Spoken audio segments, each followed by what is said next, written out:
sait, tous les constructeurs automobiles devront passer à l'électrique de gré ou de force à partir de 2035.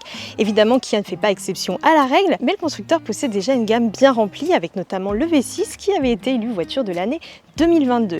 Aujourd'hui, la marque étoffe encore sa gamme avec ici le nouveau petit EV3 qui avait été dévoilé au début de l'année 2024 et que nous avions pu découvrir quelques mois plus tard lors du Mondial de l'Auto de Paris. J'ai la chance aujourd'hui de l'avoir à l'essai en version GT Line. Bien évidemment, comme d'habitude, je vais vous emmener à son volant. Je vais vous proposer d'abord une petite découverte de l'extérieur, mais également du poste de conduite, car il y a quand même pas mal de choses à raconter à son sujet. C'est parti! Je vous propose d'abord de découvrir en détail la face avant. Alors vous pouvez le voir qu'elle change quand même pas mal par rapport au modèle précédent du constructeur et à la gamme qu'on connaît un petit peu mieux. Ici en fait la marque a vraiment tout revu sur cette EV3. Cependant quand même on retrouve quelques éléments qu'on reconnaît et que les connaisseurs apprécieront. Et notamment ici la calandre Tiger Nose. Alors si vous connaissez un petit peu les modèles précédents de la gamme, vous voyez un petit peu à quoi elle ressemble. Elle est beaucoup plus imposante, enfin, beaucoup plus visible. Là c'est quand même assez discret, mais en fait elle se matérialise ici par un trait noir. On retrouve bien sûr des feux à LED qui descendent ici, donc c'est un effet de style qui est très à la mode depuis quelques années chez les constructeurs. Bien évidemment, on retrouve donc une calandre pleine et un large bouclier peint en noir qui donne un petit peu de caractère à l'ensemble, même si le SUV est plutôt cubique mais pas forcément très dynamique, hein, vous l'avez vu. Évidemment, tout a été fait pour rendre la voiture le plus aérodynamique possible. Il faut savoir qu'elle affiche un CX de 0,26 qui se situe à peu près dans la moyenne du segment. Et c'est assez surprenant d'ailleurs puisque vous pouvez voir qu'elle est quand même assez cubique et assez imposante. Mais tout a vraiment été fait pour optimiser l'aérodynamisme et notamment les poignées intégrées à la carrosserie sur le côté. Je vais vous montrer ça juste après. Si la face avant s'inspire de l'EV9 que vous connaissez sûrement déjà, le V3 reste le véhicule électrique le plus petit de la gamme et ça se voit notamment de profil puisqu'il mesure seulement 4,30 m de long, ce qui est quand même assez compact pour 1,56 m de haut. On peut le voir, hein, la ligne de toit est ici très droite, alors on n'est pas du tout sur une ligne de coupé, de SUV coupé qui est également très à la mode, là c'est vraiment pas du tout le cas et on peut voir ici qu'elle est peinte couleur carrosserie, ce qui rend l'ensemble un petit peu plus lourd visuellement sans forcément être disgracieux, hein. Attention, on a deux grandes jantes mais je vais revenir dessus juste après et globalement la silhouette est plutôt réussie et vous allez voir que ça profite surtout à l'espace intérieur. On retrouve ici, alors c'est pas vraiment des protections carrosserie, c'est plus un effet de style pour lui donner un look un petit peu baroudeur sans forcément trop en faire également. On retrouve des arches de roue noir laqué juste ici à l'avant mais également à l'arrière. Alors il faut savoir que notre version des GT Line, donc comme je vous l'ai dit, a le droit ici à des jantes de 19 pouces et vous pouvez voir qu'elle a un design optimisé là encore pour l'aéro. A noter également que notre finition des GT Line a le droit à des coques de rétroviseur noir brillant. Je voulais également vous parler un petit peu de la partie arrière. Alors vous pouvez le voir, elle est là encore inspirée de l'EV9, notamment par le côté vraiment carré, cubique de la voiture. On a ici un tout petit béquet de toit qui donne un style un petit peu plus dynamique, mais qui permet surtout d'améliorer l'aéro de la voiture. Là encore, puisque tout a vraiment été fait pour améliorer ce point, et comme sur la plupart des voitures électriques d'ailleurs. C'est pour ça qu'on a pas mal de lignes assez incisives à ce niveau-là. Enfin, c'est vraiment des calculs qui ont été fait par les ingénieurs. On retrouve ici un large bandeau noir, alors ça c'est un élément très à la mode également chez la plupart des constructeurs et qui intègre les feux qui descendent jusque là et qui débordent en fait légèrement sur le haillon. Bien évidemment le logo Kia restylé juste ici en plein milieu et bien sûr le nom du modèle écrit en plus petit juste là. Le bouclier arrière là également peint en noir brillant pour là encore donner un petit peu plus de caractère à l'ensemble et asseoir son positionnement relativement haut de gamme puisque je vous le rappelle on est sur la version GT Line qui coiffe le catalogue à l'heure actuelle. Je vous ai parlé de l'extérieur, maintenant découvrons un petit peu le poste de conduite de ce Kia EV3. Alors si vous connaissez un petit peu les autres modèles électriques de la marque, vous ne serez pas forcément dépaysé parce qu'en fait il reprend tout simplement la présentation de l'EV9 qui est sorti déjà bien avant ce dernier. On retrouve donc une grande dalle numérique qui mesure 30 pouces de diagonale, en fait qui se divise en trois petits écrans, donc deux de 12,3 pouces et un petit juste ici au milieu de 5,3 pouces. En fait ce dernier il sert à indiquer toutes les informations relatives à la climatisation. C'est très pratique et c'est assez bien fait je trouve. Le seul souci c'est que quand on conduit, en fait on a la jante du volant qui cache ce dernier. Alors c'est pas un écran qu'on va utiliser constamment, en général on règle la clim une fois et après on s'en occupe plus. Mais c'est vrai qu'à un moment je conduisais et j'ai complètement oublié l'existence de cet écran et je cherchais un petit peu partout comment on faisait pour régler la climatisation alors que c'était juste devant mes yeux. Donc ça c'est un petit détail qu'il faut quand même noter. En revanche, moi ce que j'aime beaucoup dans cette voiture, alors on a évidemment tout un panel d'écran et qui donne un côté vraiment moderne et presque un peu futuriste à la voiture.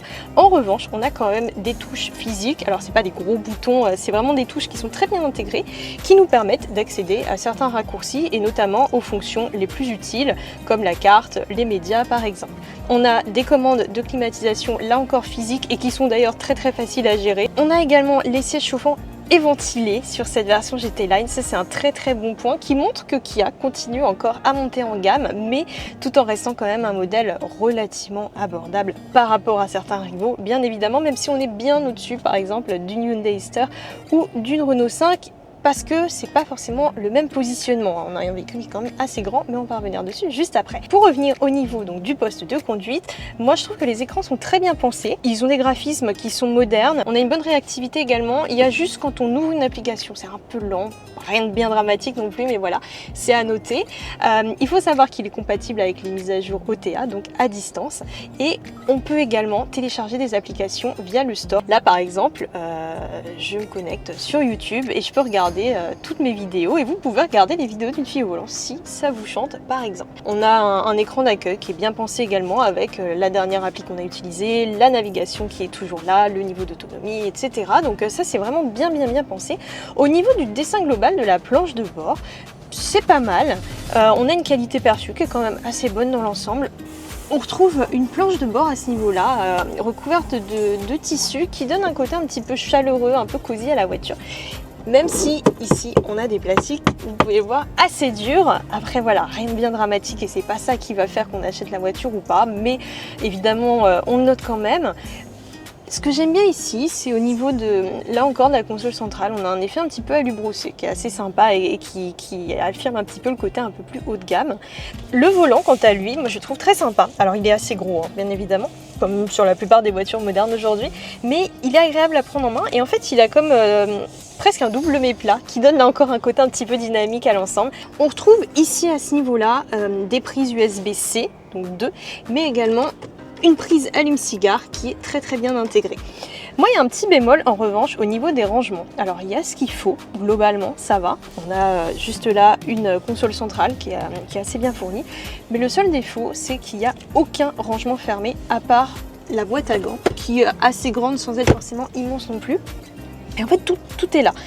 Et ce qui est dommage, moi c'est vraiment le gros point noir de cet intérieur. Là encore, rien de rédhibitoire pour autant, mais c'est quelque chose moi qui me dérange un peu. En fait, on a cette espèce de petit plateau qu'on peut bouger à sa guise, juste là, qui peut servir d'accoudoir. En revanche, moi je pensais qu'il y avait au moins quelque chose, un rangement ici, et en fait non, il n'y a rien du tout.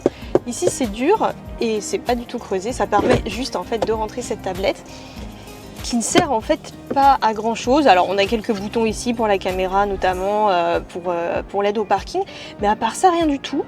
Et j'ai un peu du mal à comprendre le vrai intérêt de cet élément, et ça manque d'un rangement qu'on pourrait fermer. Au niveau des sièges maintenant, alors moi je les trouve très sympas. Alors la sellerie, on aime ou on n'aime pas, en gris là encore, il y a plusieurs choix qui existent.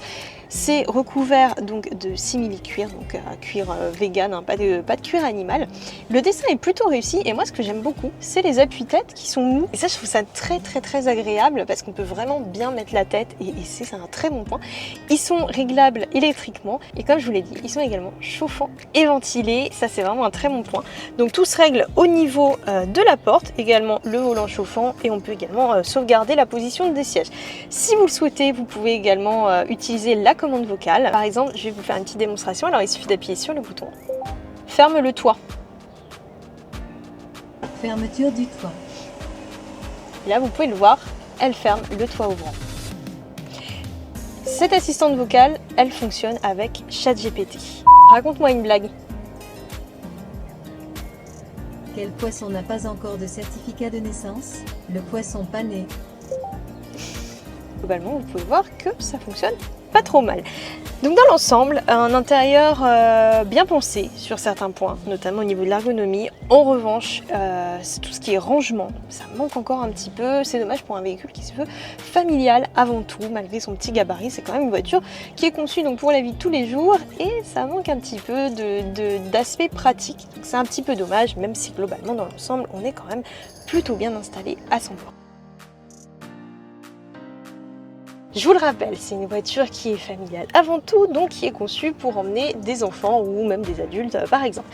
Donc globalement on est bien installé, on retrouve une sellerie similaire au siège avant et surtout on retrouve quelques rangements. Donc c'est un petit peu plus pratique qu'à l'avant à ce niveau-là, puisqu'on a ici de quoi mettre une petite bouteille d'eau de 50 centilitres, des bus d'aération également. Donc il n'est pas possible de choisir le réglage de la clim à cet endroit-là si vous êtes installé à l'arrière. En revanche, vous pouvez quand même choisir d'avoir un petit peu de ventilation.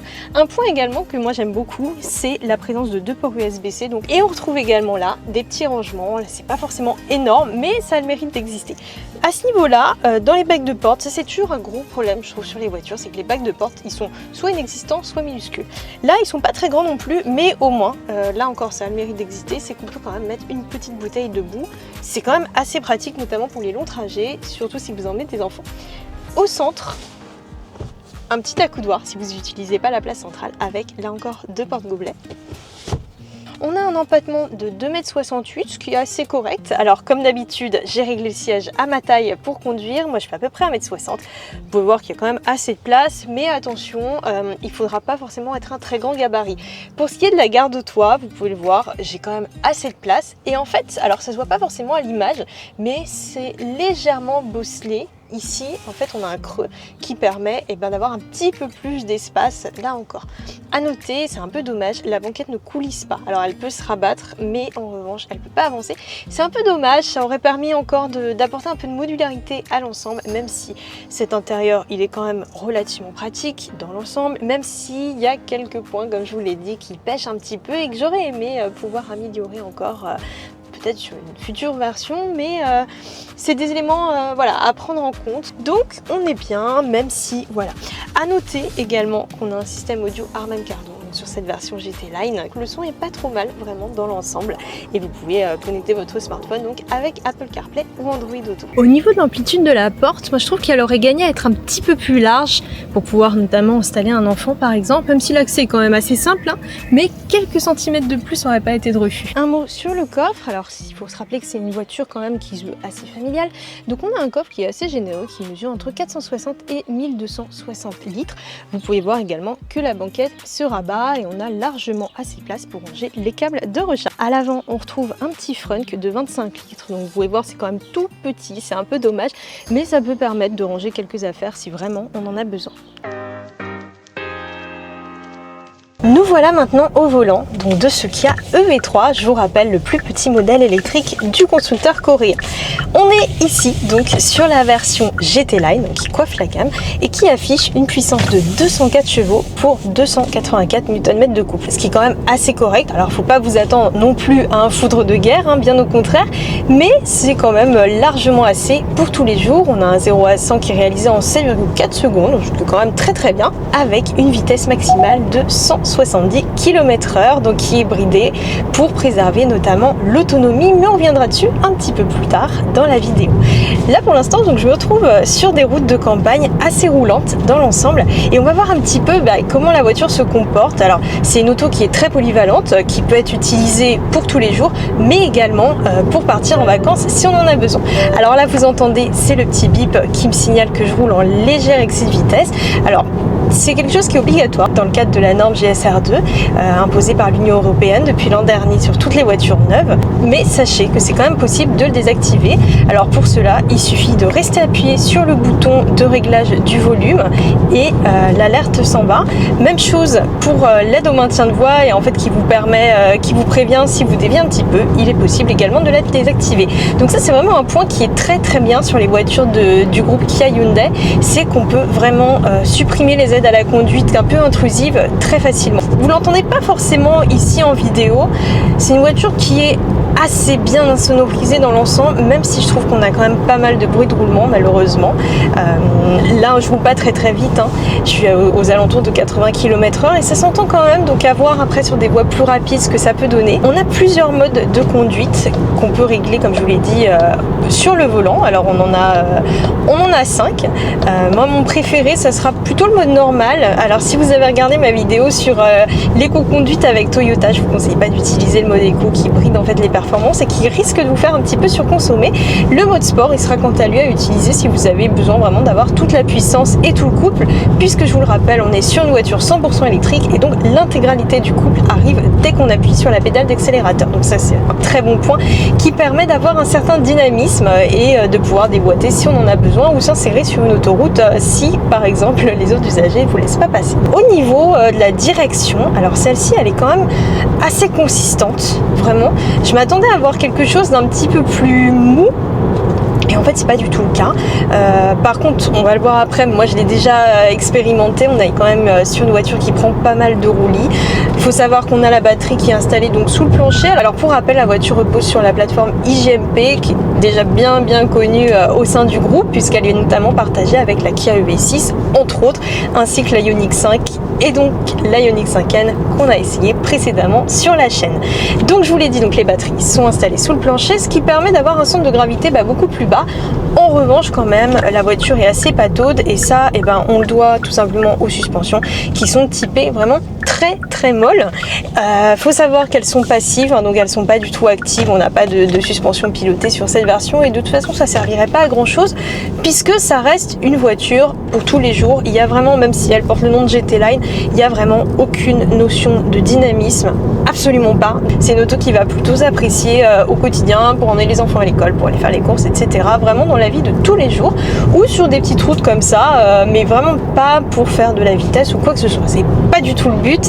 C'est pour ça qu'on a un 0 à 100 qui est pas forcément extrêmement rapide et qu'on n'a pas une puissance hyper élevée non plus. Alors est-ce qu'un jour il y aura une version plus sportive type Ioniq 5N? Peut-être. Pour l'instant en tout cas c'est pas au programme. Et est-ce que ce serait vraiment pertinent? Pas forcément sûr. En tout cas, donc là, on est sur des routes un petit peu plus sinueuses. Et dans quelques minutes, je vais activer le mode sport pour voir un petit peu ce que ça donne dans des conditions un petit peu plus rapides, même si, voilà, je vous l'ai dit, elle prend du roulis. Elle a une direction donc informative, mais qui est pas non plus extrêmement ferme. Ça reste quand même... En fait, c'est vraiment, je trouve, un bon juste milieu. Un petit mot également, pendant qu'on est à l'arrêt, sur tout ce qui est régénération au freinage. Alors on a plusieurs niveaux. Là moi je roule au niveau 0, c'est le mode que je privilégie quand vous roulez comme ça, et après vous pouvez le mettre vraiment à des niveaux plus élevés si vous roulez en ville et notamment dans les embouteillages. On a donc plusieurs niveaux qui se règlent directement via les palettes au volant. C'est quelque chose qu'on retrouve sur tous les modèles électriques du groupe Kia Hyundai depuis des années. C'est vraiment très pratique puisque du coup ça permet vraiment de moduler comme on veut à la seconde près et pas d'être obligé d'aller fouiner au niveau de la console centrale pour aller mettre un mode B par exemple, comme on a chez certains constructeurs. On peut aller jusqu'à l'arrêt complet si on le souhaite. Donc ça c'est quelque chose que les clients aiment beaucoup et on le retrouve ici sur cette voiture.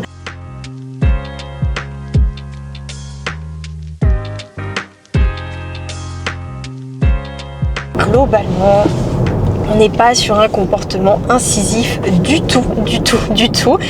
On a quand même une certaine prise de roulis et on sent vraiment la voiture qui se penche dans les virages. La voiture est très souple. En revanche, vous l'avez deviné, ça profite au confort. Là, on va passer sur un ralentisseur et on va faire l'expérience tout de suite. Mais pareil, je l'ai déjà essayé et je peux vous dire que c'est quand même assez concluant.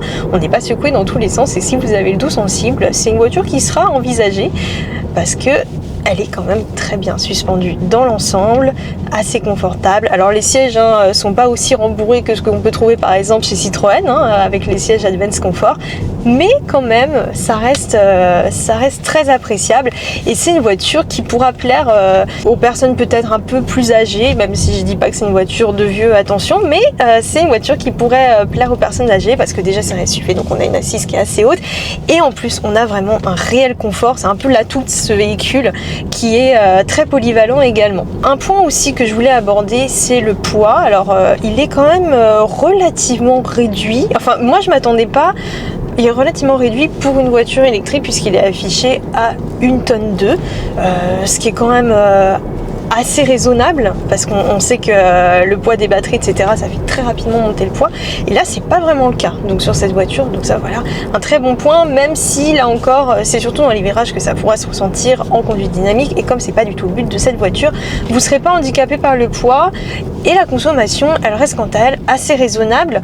Là, je suis aux alentours. Alors, j'ai aussi, ça dépend du type de trajet que je fais. Ça fait plusieurs jours déjà que je la conduis, mais j'ai aussi entre 15 et 18 kWh au 100 km à peu près, sans forcément faire de l'éco-conduite et sans vraiment tout optimiser, sachant qu'il fait vraiment très très chaud aujourd'hui et ces derniers jours, donc je mets la clim vraiment pour être moi à mon aise. Il faut savoir qu'on est sur la version avec une batterie de 81,4 kWh qui offre une autonomie très généreuse de 605 km selon le cycle WLTP, évidemment en cycle mixte. Donc c'est une autonomie qui est quand même très rassurante, puisque j'ai toujours très peur de tomber en panne en voiture électrique. Et là, pour le coup, ça fait plusieurs jours que je la conduis, je vous l'ai dit, et je suis encore à 80% d'autonomie au niveau justement de la recharge.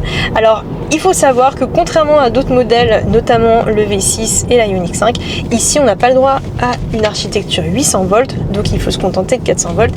Donc forcément d'une recharge un petit peu plus lente. Ça reste quand même largement raisonnable, c'est dans la moyenne du segment d'ailleurs, puisqu'on est à 31 minutes pour passer de 10 à 80% à une puissance de 128 kW en courant continu. C'est assez raisonnable, c'est pas forcément le top du top et on a vu beaucoup mieux sur le marché, mais c'est pas, il n'y a pas de quoi rougir du tout, bien au contraire. Alors il faut savoir que la voiture est équipée d'une pompe à chaleur, celle-ci n'est pas livrée de série en revanche. La voiture a le droit également à la charge bidirectionnelle, donc qui permet en fait de charger un appareil électronique en se branchant directement sur la prise à l'arrière. Par exemple, si vous partez en excursion, vous pouvez brancher une plancha ou tout ce que vous voulez en fait grâce à l'adaptateur qui est fourni donc avec la voiture. Bien évidemment, le préconditionnement de la batterie est aussi disponible. Alors pour mémoire, c'est une fonction qui permet de chauffer la batterie, de la mettre à la bonne température pour avoir une recharge plus rapide et plus efficace, parce que quand il fait froid, il faut d'abord que la batterie se mette à bonne température quand on la branche pour pouvoir encaisser la puissance maximale. Donc en la préchauffant, donc soit en mettant la navigation vers la borne de recharge, là, la voiture elle va savoir qu'elle va se recharger et donc elle va se préchauffer automatiquement, ou alors vous pouvez le faire en manuel directement depuis l'écran tactile, vous cliquez sur préchauffage et là ça préconditionne la batterie donc à la recharge. Donc ça également c'est livré de série. Vous pouvez le faire aussi depuis l'application qui offre tout un panel de services liés à la voiture. On peut mettre la climatisation à distance par exemple avant de partir le matin, ce qui est très pratique. On peut la préchauffer en hiver également. Bref, on peut vraiment tout faire avec cette voiture. Et en fait je trouve que c'est une auto qui est bien pensée, polyvalente. Je vous l'ai dit, il y a quelques petits points qui pêchent, notamment au niveau des rangements, etc. Le dynamisme, je dirais pas que c'est forcément un défaut, parce que quand on achète cette voiture, on sait que c'est pas quelque chose qu'on recherche. Et en fait, ça aurait été difficile d'avoir à la fois dynamique et à la fois confortable. La Kia a préféré le confort, et peut-être que pour avoir quelque chose d'un petit peu plus dynamique, il faudra plus se tourner vers Hyundai, qui a un positionnement un petit peu différent. Donc c'est vraiment deux salles, deux ambiances. Voilà, là c'est vraiment une auto qui sera très pragmatique. Il n'y a pas de fantaisie dans cette voiture. C'est vraiment, ça va à l'essentiel, et c'est très bien comme ça. Hein. C'est vraiment ce que les clients rechercheront avec cette auto. Et elle offre des prestations plus que correctes dans l'ensemble. C'est une voiture qui est confortable, qui est très agréable également, avec une consommation assez réduite. Là, donc sur un trajet, vous avez vu, avec des routes un petit peu sinueuses, en pleine campagne, sur des départementales, je suis aux alentours des 16 kWh au 100 km, ce qui est tout à fait dans la moyenne, même plutôt dans la moyenne basse, je dirais, parce qu'il faut quand même se rappeler qu'on est sur un SUV. Donc forcément moins aérodynamique qu'une berline, même si on en a parlé juste avant. Ça reste quand même plus qu'acceptable, et ça reste quand même assez bon, malgré le gabarit très carré et très cubique de la voiture. Voilà, j'espère que cet essai du Kia V3 vous aura plu. Alors il faut savoir que le véhicule est d'ores et déjà disponible à la commande à partir de 35 990 €. Malheureusement, il n'est pas éligible au bonus malgré son prix. En revanche, vous pouvez profiter de la prime CE de 310 € sur ce modèle.